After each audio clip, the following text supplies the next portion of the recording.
십자가 지시기 전에 제자들이 누가 높은가 누가 큰가 하고 노중에 다투었습니다. 어머니를 로비의 창구로 삼아서 하나는 주의 우편에 하나는 주의 좌편에 앉게 해달라고 청탁을 했는데요. 그걸 이제 나머지 제자들이 알고 분노하고 다투었죠.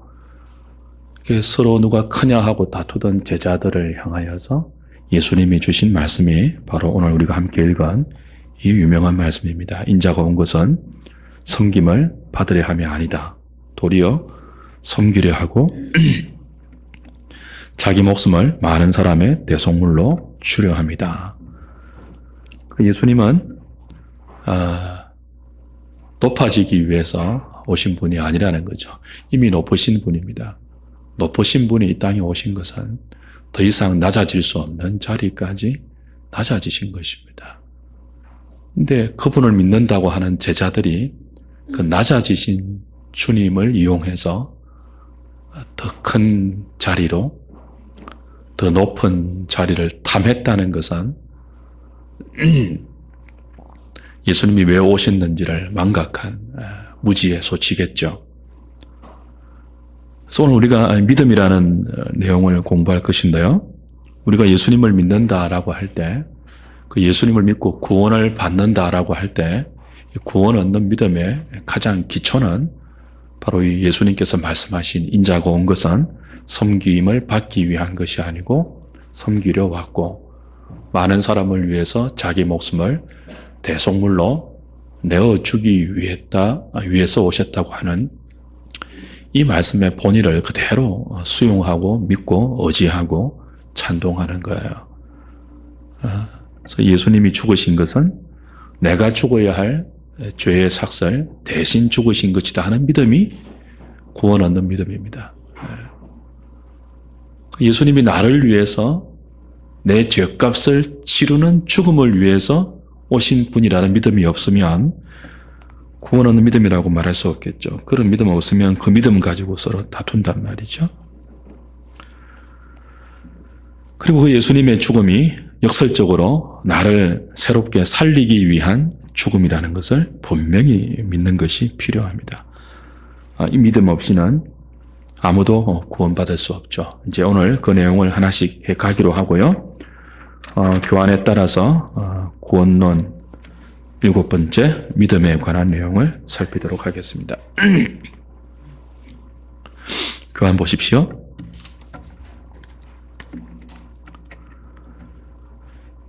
중생한 자는 새롭게 얻은 생명의 필연적인 반응으로 회심을 하게 된다고 했습니다. 회심은 돌이키는 거였죠. 근본적인 돌이킴이었습니다. 회심의 소극적인 요소가 뭐였죠? 죄에서부터 돌이키는 회개의 요소입니다. 또 적극적인 요소가 뭐예요? 하나님을 향하여 돌이키는 믿음의 요소예요.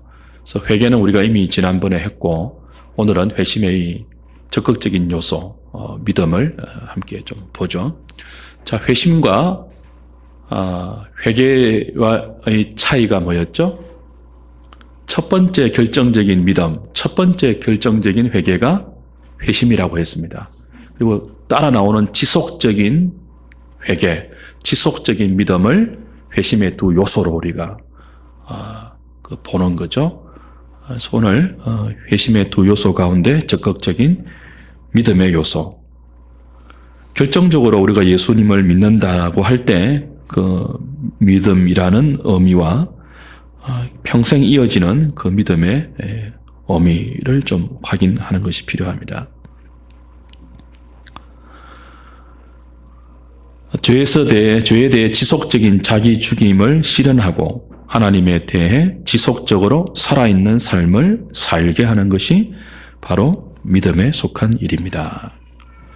신구약 성경에서 사용된 믿음이란 단어들을 종합해보면 믿음이란 하나님을 믿고 신뢰하고 의지하고 확신 가운데 뭐 하는 거예요? 바라보는 것이라고 말할 수 있습니다. 그래서 히브리 기자의 말처럼 이 하나님을 믿고 신뢰하고 의지하고 확신 가운데 바라보는 것 없이는 하나님을 기쁘시게 할 수 없다고 했죠. 그렇게 하나님을 신뢰 가운데 바라보고 의지하지 않고 믿는다고 말하면 안 된다는 거죠. 그리고 회개와 마찬가지로 이 믿음도 지성적 요소, 감정적 요소, 의지적 요소, 지정의를 모두 갖고 있는 전인적인 반응이라는 것을 우리가 좀 염두에 둘 필요가 있습니다. 회개와 마찬가지로 믿는 것은 우리의 책임이기도 하지만 전적인 하나님의 은혜로 말미암는 양자의 동시적인 성격이 있다는 것도 유념하시면 좋겠습니다. 단어적 의미를 좀 보도록 하죠. 신구약 성경 동일합니다.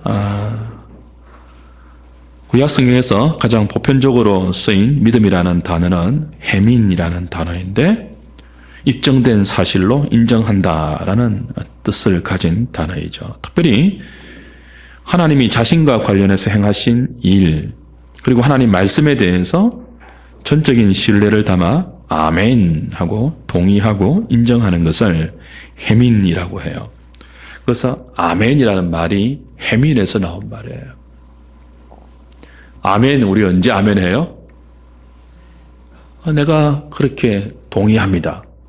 하나님 말씀하신 것에 대해서, 하나님이 하신 일에 대해서 과연 그게 맞습니다라고 뭐예요? 내가 전적으로 찬동하고 동의하는 거예요. 이 아멘이 해민이라는 단어에서 나왔다는 거죠.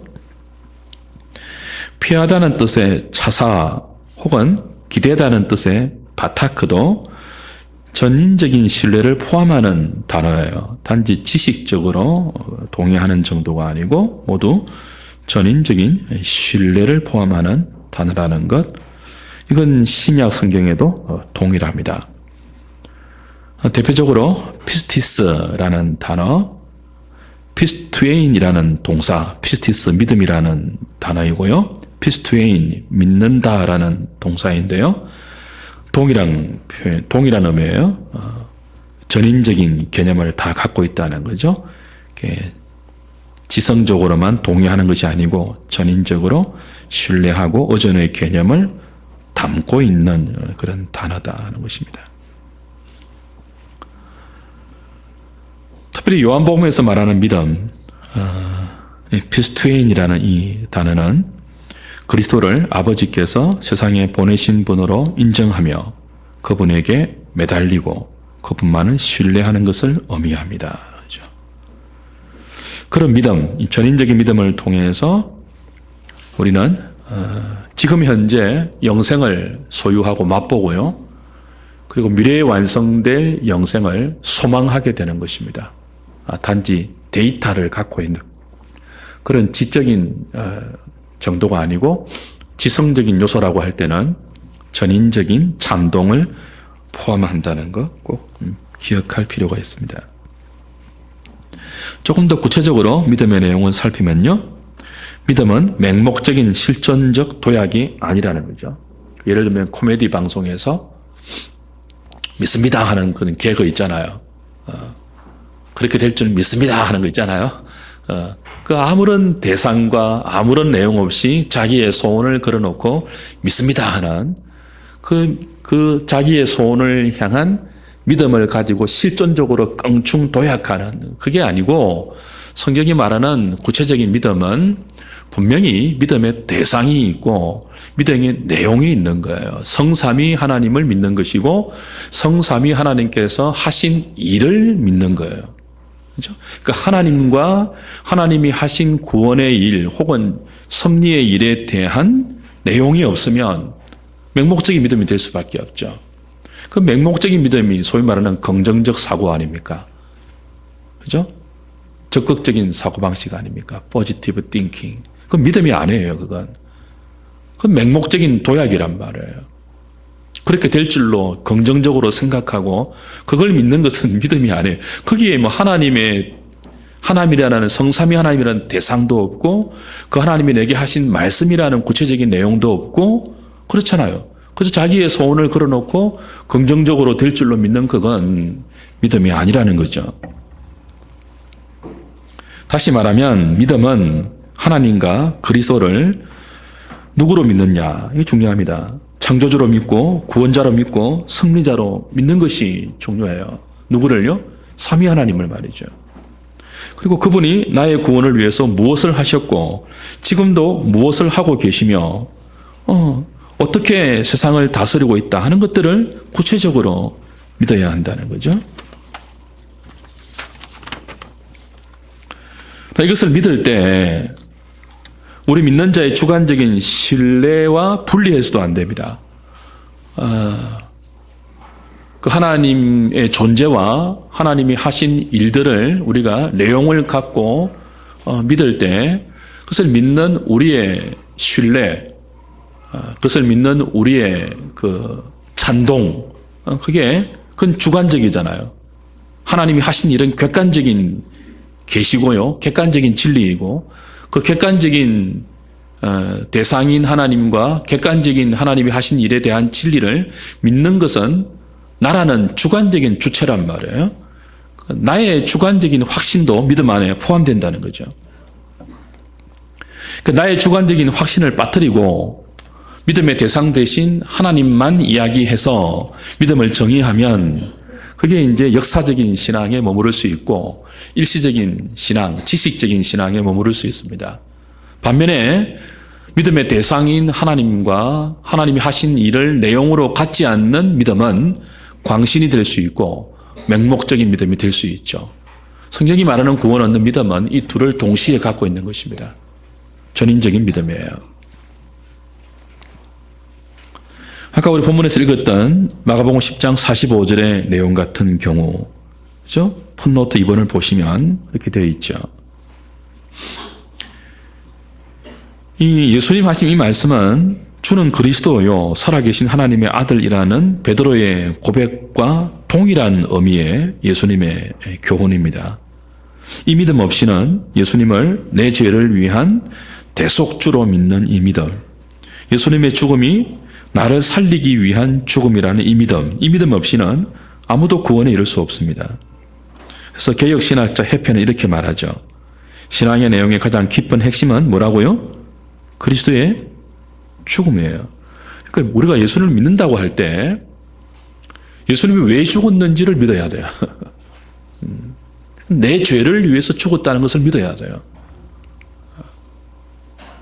그분이 오셔가지고 슈바이처라든지 자유주의 신학자들의 주장처럼 그분이 예수님이 오셔가지고 인류의 평등과 휴머니스트적인 어떤 그런 가치를 고양시키기 위해서 제자들을 불러서 운동하시다가 실패하니까 그 인권운동의 그 촉매자가 되기 위해서 자기를 십자가에 달아서 분신하는 사람들처럼 그렇게 죽었다. 그런 죽음이 아니에요. 예수님의 죽음은 도덕적인 자극제가 아니에요.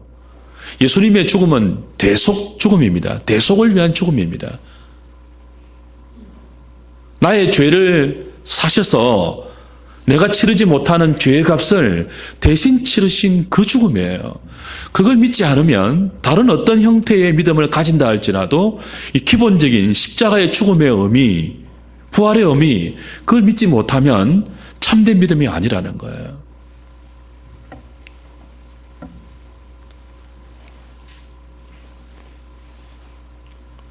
우리가 예수님의 대속의 죽음에 눈을 떼는 순간 신앙은 산산조각 찢어진다 그랬습니다.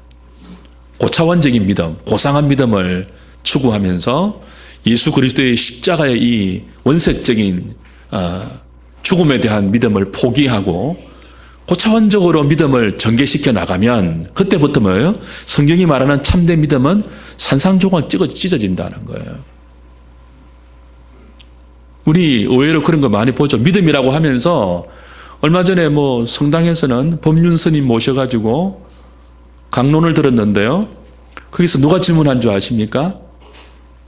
목사님 사모님이 질문했어요. 우리 남편은 신학 박사도 있고 그런데 교회에 청빙받아서 쫓겨났다고. 이거 어떻게 해야 되냐고. 근데 스님이 뭐라고 답한 줄 아세요? 왜 자기 관점으로 인생을 보냐고. 예수님의 제자라면 쫓겨나는 거 당연한 것 아니냐고. 법륜 스님이 그렇게 답을 해서 그것을 가지고 많은 사람들이 이렇게 회자했습니다. 근데 그 법륜 스님이 말하는 믿음, 그게 정말 예수님의 십자가의 대속의 죽음을 믿는 믿음일까요? 그래서 예수 그리스도만이 유일한 우리의 구원자임을 고백하는 믿음일까요? 안 그렇습니다. 굉장히 로맨틱한 믿음이에요, 그건. 얼마나 멋있어요. 그 얼마나 우리가 쪼다 같아요. 왜 그분한테 물어봐요? 산산조각 찢어집니다. 대속의 죽음이라는 이 원색적인 진리를 포기하고 좀 더 고상한 차원으로 우리의 믿음을 날개치고 올라감을 시도한다면 찢어지는 거예요. 믿음이 찢어지는 거예요. 그 찢어지는 믿음으로는 구원에 이르지 못합니다. 그래서 구원받는 믿음에 세 가지 참된 요소가 있는데요. 회개와 회심할 때 우리가 다 다룬 것과 동일하죠. 먼저 지식적인 요소가 있습니다. 지성적 요소입니다. 예수님이 어떤 분인지 모르고 믿는다는 것은 불가능하죠. 그렇죠? 그래서 성경은 분명히 지식이 없이 참된 믿음이 불가능하다고 가르칩니다. 여기서 말하는 지식은 단순한 지적 동의 정도가 아니죠. 칼빈이 말했고 하이델베르그 요리문답도 말한 대로 이 믿음의 지성적인 요소, 이 지식은 우리에게 행하신 하나님의 자비하심에 대한 훨씬 견고하고 확실한 믿음입니다. 그래서 하나님 말씀하신 모든 것이 참되다는 확신을 포함한 지식이에요. 그저 이거 아닙니다. 그럴 수 있겠구나. 이거 아니에요. 그건 천주교가 말하는 그거예요. 세례받을 때 천주교는 우리에게 정함이 없는 믿음이 생긴다고 말하죠. 정함이 없는 믿음. 확실하지 않지만 그 천주교에서 신부들이 가르치는, 사제들이 가르치는 대로 그럴 수 있겠구나라고, 그죠? 그런 믿음이 세례 영세 받을 때 시작된다는 거예요. 정함 없이. 근데 이 정함 없는 믿음이 이제 살아가면서 이렇게 그 교회에서 가르쳐주는 그 교훈에 순종해서 사랑의 봉사로 자기의 삶으로 화답하면 그게 이제 사랑이 있는 확실한 믿음으로 자라간다는 거예요. 그래서 천주교의 믿음은 점진적인 믿음이에요. 물론 우리도 큰 믿음, 작은 믿음이 있죠. 성숙한 믿음이 있죠. 그런 의미가 아니에요. 처음에는 정함이 없었고 그냥 명목적으로 그렇겠구나, 그럴 수 있겠구나라고 알았다가 그게 뭐예요? 우리의 사랑이라는 선의 응답으로 정함이 있는 믿음으로, 확신이 있는 믿음으로 자라간다는 것은 결국 믿음의 자람의 주체가 누구예요? 우리죠, 우리. 이건 성경적인 믿음이 아니에요. 천주교는 믿음을 그렇게 가르칩니다. 굉장히 다르죠, 우리하고.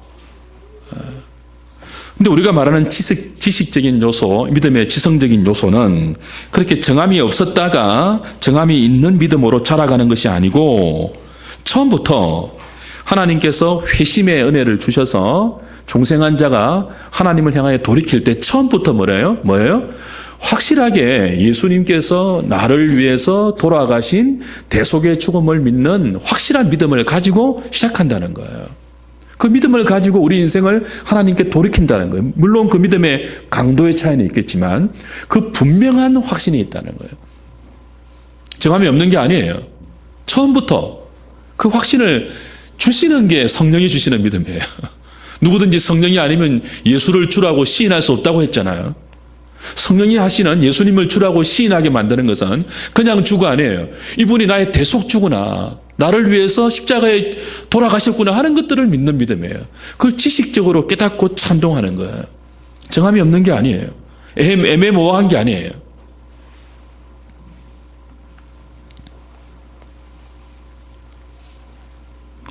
물론 이 지식의 강도를 어떤 잣대를 정하여 논할 수는 없습니다. 그러나 적어도 무엇은 알죠?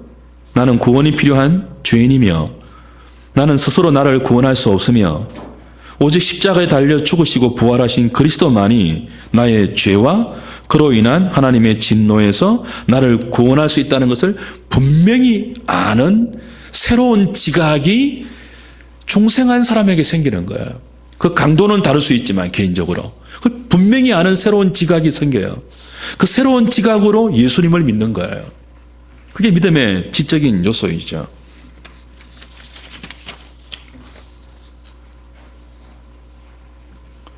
두 번째, 감정적인 요소가 있습니다.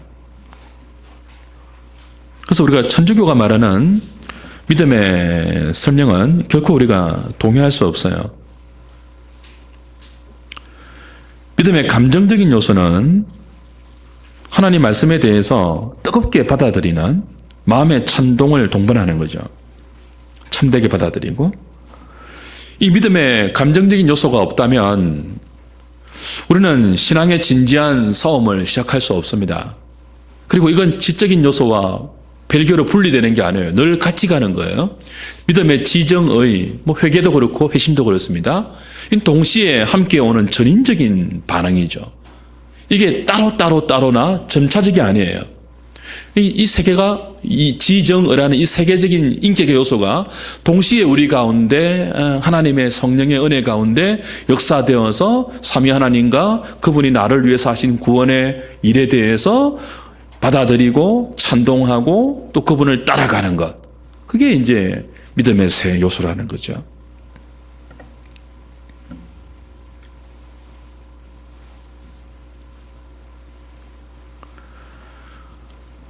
특별히 야고보 사도는 의지적인 요소를 가지고 감정적인 요소, 지적인 요소에 더해서 주님을 따라가는 이 행함이 없는 믿음은 죽음이 없는 믿음이라고 신랄하게 비판했습니다.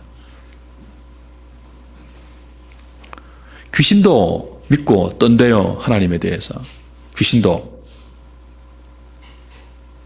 행함이 없는 믿음은 귀신도 믿고 떠는 것과 무엇이 다르느냐 하고 야고보가 도전했지 않습니까?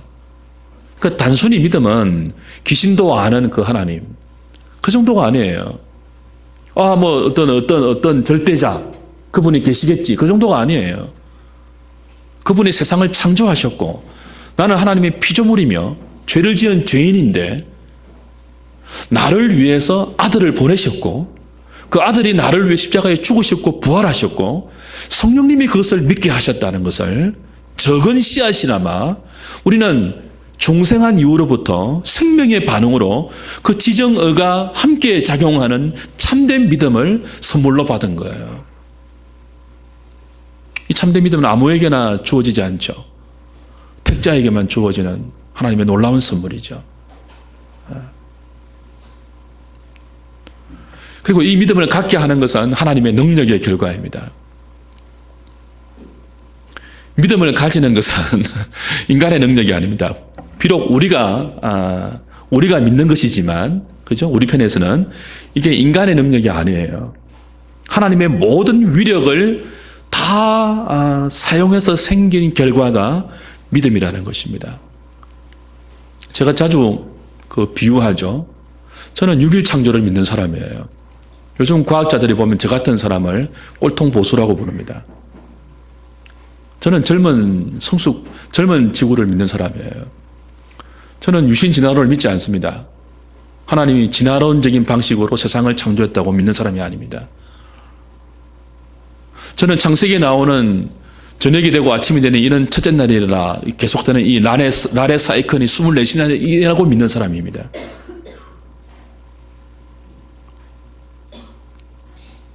근데 이 믿음이 그냥 생기는 게 아니에요. 내가 믿어야지라고 결심해서 생기는 게 아니에요. 하나님의 모든 지혜와 하나님의 모든 능력을 발동해서 우리에게 생기게 한 결과입니다. 그래서 하나님은 온 우주 만물을 6일 동안에 만드셨잖아요. 하나님의 능력으로. 그죠? 근데 그 우주 만물을 창조하신 능력보다 훨씬 더한 것이 죄인들에게 믿음을 생기게 하는 능력이에요. 이건 오늘까지 하시잖아요. 오늘까지. 인류 역사 이래로 계속하고 있잖아요. 그러니까 완악한 죄인된 인간들의 마음에 삼위 하나님을 믿을 수 있고 그분을 따를 수 있게 하는 이 믿음이라는 결과를 생기게 하는 것은요, 병을 고치는 정도의 능력이 아닙니다. 그 여러분의 사업이 부도 났을 때 기가 막힌 방식으로 재기하게 하는 그 정도의 능력이 아니에요. 불치병을 고치는 정도의 능력이 아니에요. 하나님께서 죄로 망가진 인간의 심성 가운데 하나님을 떠나서 자기를 신처럼 높이려고 하는 이 배반하는 인생 가운데 어떻게 했는지 모르겠지만 그 하나님을 인정하고 하나님을 신뢰하고 따를 수 있는 믿음을 주신 것은 바울의 표현처럼 모든 위대한 하나님의 힘의 강력을 사용한 결과입니다. 이게 새 창조이죠, 새 창조. 그래서 창조라고 말하는 거예요. 하나님의 새로운 창조예요. 첫 번째 창조보다 훨씬 어렵고 뛰어난 창조이죠. 그래서 우리는 우리에게 있는 믿음으로 말미암아서 감사해야 하는 것입니다.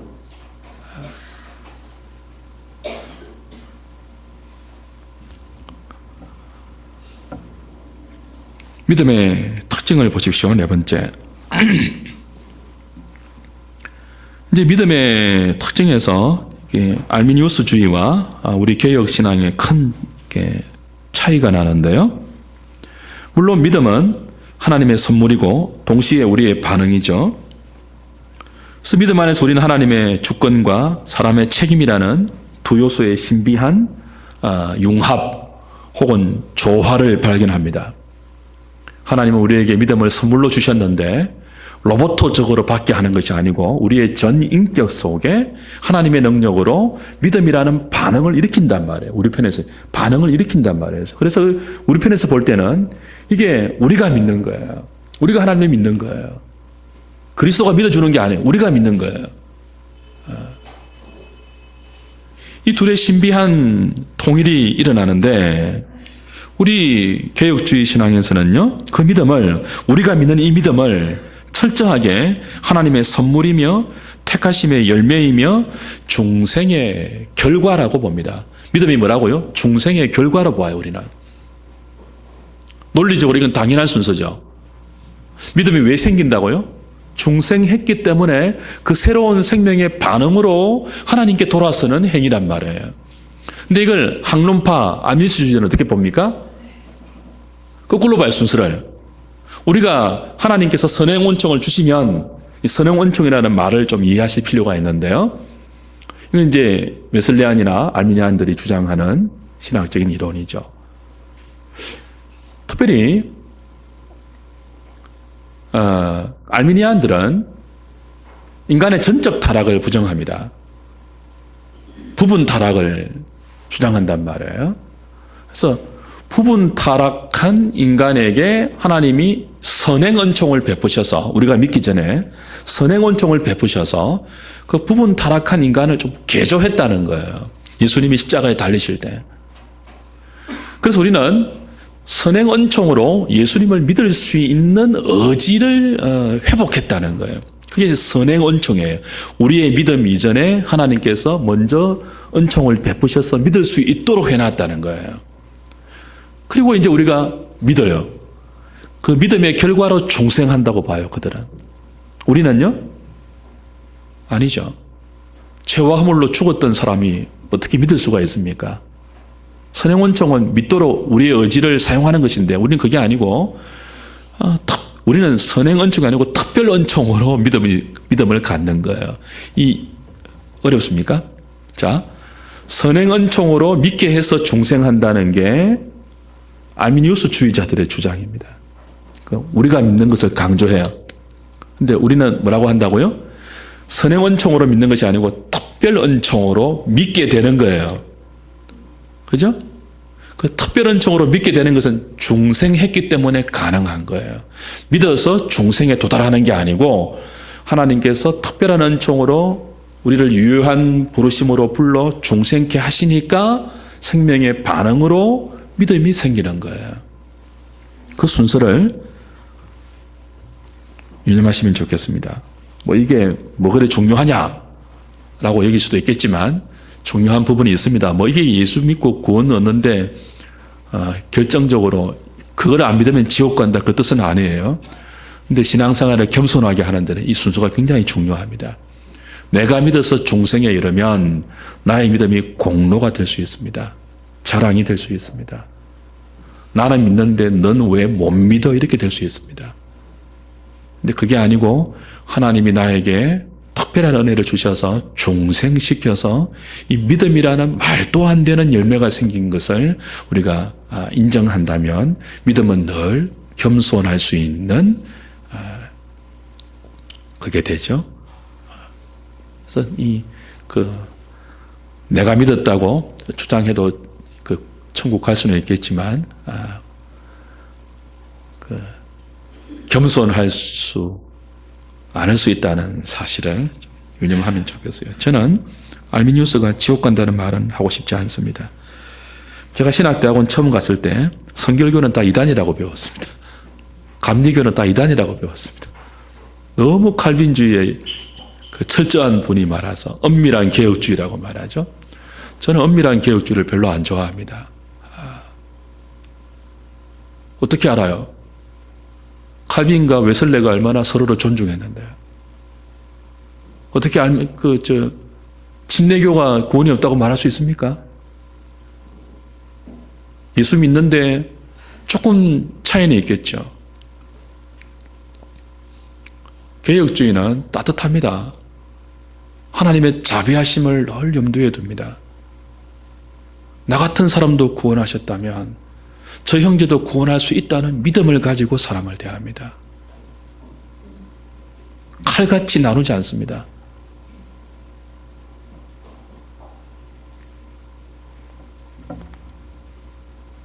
거짓된 믿음이 있는데요.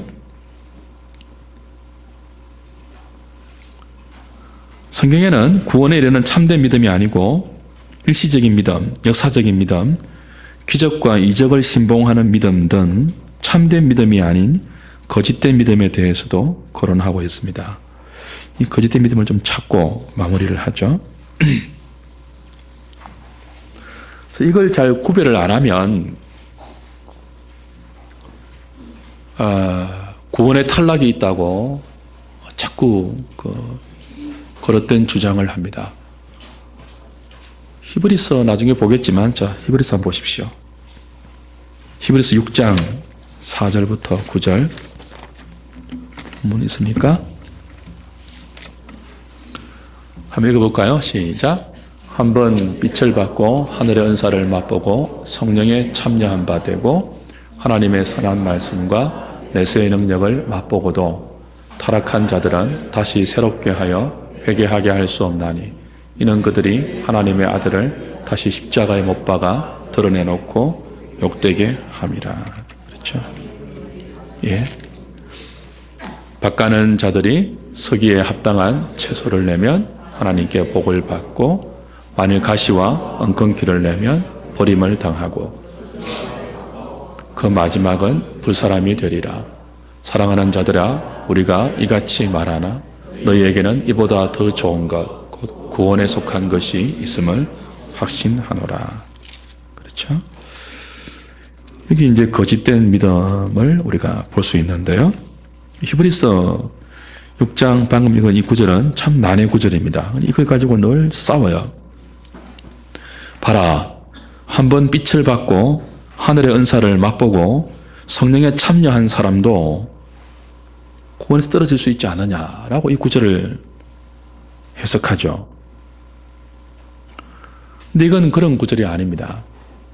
여기 여러분 자세히 보시면 인칭 대명사가 우리, 너희, 저희 이렇게 대조가 돼요. 우리는 이제 히브리 독자들을 말하는 것이고 특별히 보십시오. 6절에 5절 6절 하나님의 선한 말씀과 내세의 능력을 맛보고도 타락한 자들은 다시 새롭게 하여 회개하게 할 수 없나니 이는 그 다음에 인칭 대명사가 뭐로 나와요? 그들이라고 나와요. 그렇죠? 그리고 6장 1절에는 우리가 라고 되어 있고요. 3절에도 우리가 이것을 하리라 라고 되어 있고요. 9절 보십시오. 사랑하는 자들아 우리가 이같이 말하나 그 다음 뭐라고 해야죠? 너희에게는 그래요. 그러니까 너희와 그들이 구별되고 있다고요. 너희에게는 이보다 더 좋은 것, 이보다 더 좋은 것이 뭐예요? 그들이 하고 있는 이런 것보다 비교되는 거죠. 곧 뭐죠? 구원에 속한 것이 있음을 확신한다. 그러니까 너희는 구원에 속해 있대요. 너희는. 근데 그들은요? 구원에 속해 있지 않은 사람이에요. 처음부터. 구원에 속해 있다가 떨어진 사람이 아니고 히브리 기자가 그들이라고 말하는 이 사람들은 처음부터 너희에게 속한 사람이 아니에요. 우리에게 속한 사람이 아니에요.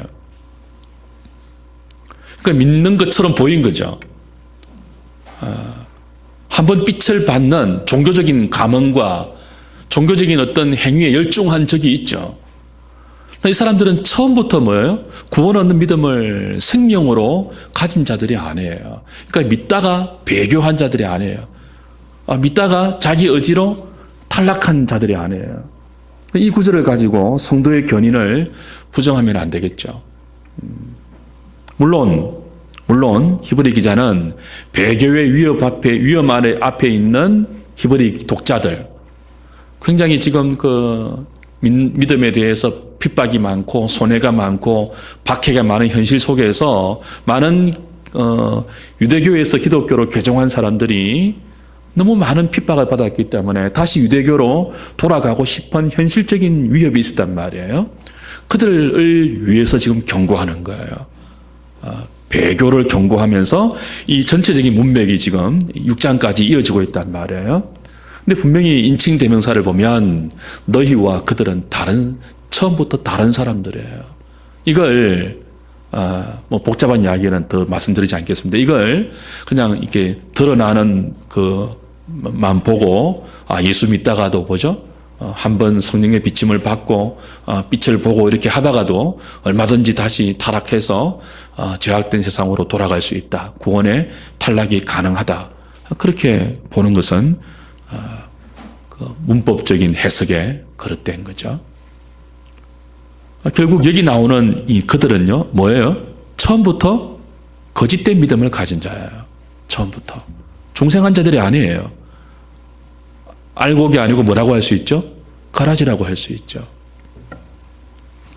마태복음 13장 유명한 시부르님 비유죠. 한번 보십시오. 여기도 참된 믿음이 아닌 것이 세 가지나 나오죠. 비유로 13장 3절부터 9절.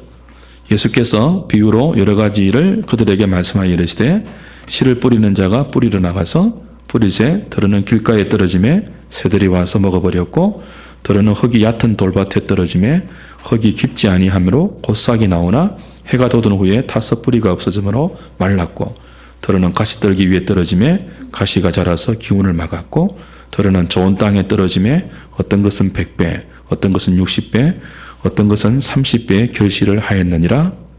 그리고 나서 이제 20절부터 19절부터 예수님이 친히 이 비유를 해석해 주세요. 19절부터 아무나 천국 말씀을 듣고 깨닫지 못할 때는 악한 자가 와서 그 마음에 뿌려진 것을 빼앗나니 이는 곧 뭐예요? 길가에 뿌려진 자요.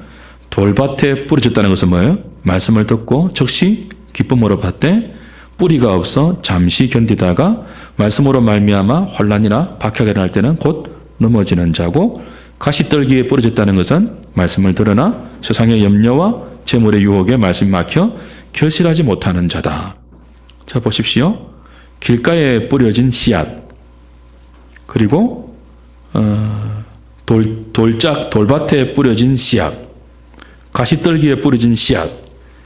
교회 안에 있는 혹은 또 많은 사람들을 비유로 하는 거예요. 일시적으로 뭐죠? 믿음처럼 보이는 경우가 있죠. 그죠? 길가에 뿌려진 경우는 빼고요. 돌밭에 뿌려진 경우는 뭐죠? 말씀을 듣고 즉시 기쁨으로 받아요. 이게 믿음으로 볼 수 있는 거죠. 말씀을 받고 말씀을 듣고 즉시 기쁨으로 반응하니까요. 근데 어떤 경우에요? 그 말씀 때문에 어려움이 오면 곧 넘어지는 것은 참된 믿음이 아니라는 거예요. 하나님이 성령으로 중생케 하셔서 그 생명의 반응으로 나오는 지정의의 요소를 구비한 믿음이 아니라는 거예요. 일시적인 믿음이에요. 믿음처럼 보이는 거예요. 그 다음 뭐죠? 가시떨기에 뿌려졌다는 것은 뭐죠? 말씀을 들어요. 그리고 믿는 것처럼 보여요. 아멘을 하기도 해요. 근데 뭐죠? 세상의 염려와 재물의 유혹에 말씀이 막혀 열매로 결실하지 못하는 경우, 또 가시떨기에 뿌려진 거예요. 좋은 땅에 뿌려진 씨앗이 아니에요. 다 일시적인 믿음, 거짓된 믿음이에요. 참된 믿음은 뭐죠? 염려할 수 있고 걱정할 수 있지만 하나님이 주신 참된 믿음은 그 염려와 걱정을 마침내 이기는 것입니다. 아멘 하셔야 되는데요. 그죠? 늘 그 염려와 재리의 유혹에 막혀서 하나님의 말씀이 우리의 인격에 신앙이라는 인격적인 열매로 자라지 못하게 한다는 것은 하나님 주신 믿음이 아니에요. 하나님 주신 믿음은 능력이라니까요. 모든 그 유혹과 우리의 약함을 뛰어넘어서 하나님께로 이끄는 하나님의 능력이라니까요. 그래서 그렇지 않고 막히는 것은 하나님 주신 믿음이 아니에요. 그건 인간이 만들어낸 어떤 신념이거나 혹은 종교적인 어떤 열광에 의해서 잠시 믿는 것처럼 보이는 일시적인 믿음이거나 혹은 사탄이 속이는 것이거나 뭐 다른 기타 등등이죠. 여기서 이제 자꾸 농도를 따지면 안 됩니다. 개인적인 확신의 차이를 따지면 안 돼요. 본질상 그렇다는 거예요. 믿음의 성격이. 물론 우리도 넘어질 수 있죠. 그러나 결국은 이깁니다. 참된 믿음을 가진 자는.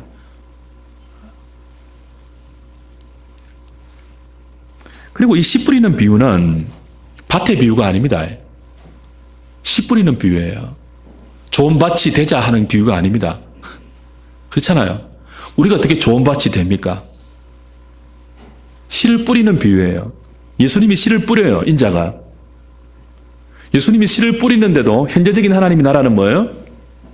4분의 3은 열매가 안 맺히는 그런 감추어진 나라입니다.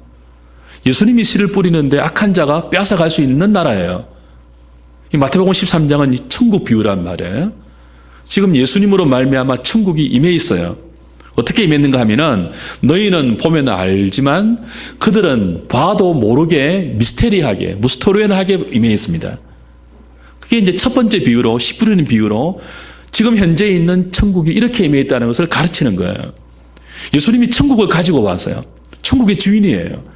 직접 씨를 뿌립니다. 천국의 씨앗을 뿌려요. 그런데 어떤 것은 마귀가 빼앗아 간다니까요. 어떤 경우에는요. 잠시 기쁨으로 받지만 어려움이 오면은 포기한다니까요. 어떤 경우는요. 말씀을 받았지만 재리의 유혹과 염려와 여러 가지 것으로 결실치를 못해요. 4분의 1만 뭐예요? 좋은 땅에 뿌려져서 30배, 60배, 100배의 열매를 거두어요. 이 모든 유혹과 도전과 연약함을 이기고 하나님의 능력에 의해서 이렇게 열매를 거두는 거죠. 천국이 그렇다는 거예요. 좋은 밭이 되자가 아닙니다. 예수님이 직접 씨를 뿌리는데도 지금 현재 하나님의 나라는 택한 자만, 그 하나님의 생명을 받은 자만 반응할 수 있다는 거예요.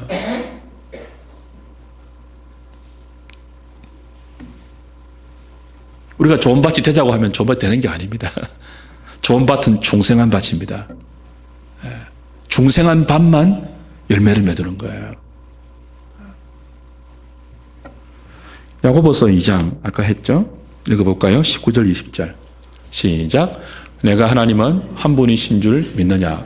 잘하는도다 귀신들도 믿고 떠느니라. 아하 허탄한 사람아 행함이 없는 믿음이 헛것인 줄을 알고자 하느냐. 지식으로만 머무는 믿음은 의지적으로 감정적으로 연결이 안 되기 때문에 행함으로 이어지지 않죠.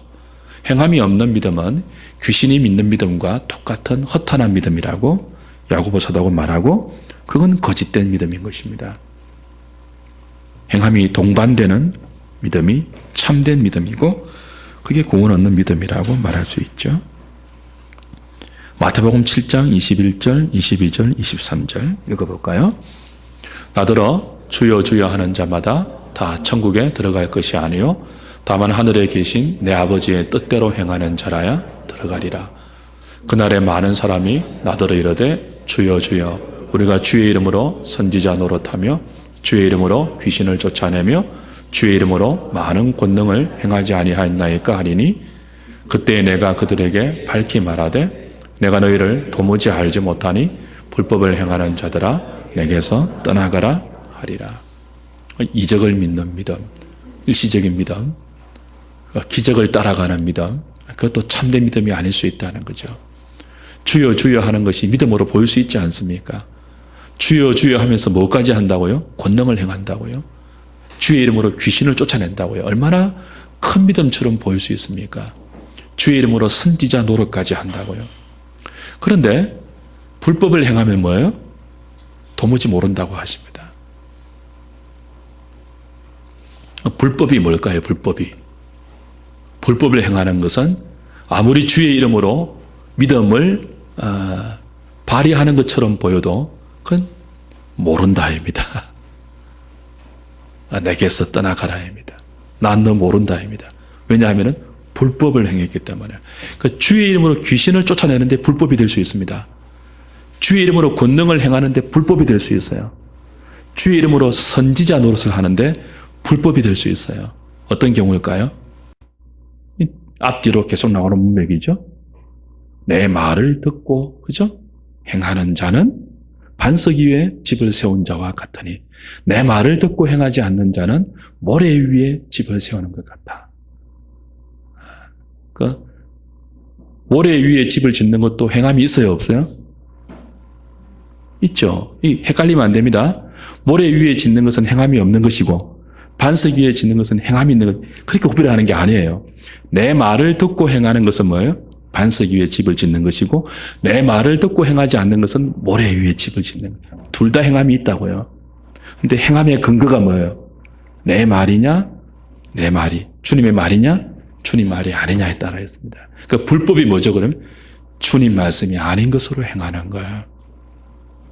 주님 말씀이 아닌 것으로 주의 이름을 내걸고 선지자 노릇하는 거예요. 주의 말씀이 아닌 것으로 주의 이름을 걸고 귀신을 쫓아내는 거예요. 권능을 행하는 거예요. 그렇게 아무리 주여 주여 해도 뭐죠? 난 널 모른다고 될 수 있죠. 구원을 얻는 믿음이 아니라는 거. 거짓된 믿음이라는 거죠. 우리는 늘 말씀에 근거한 믿음을 가져야 합니다.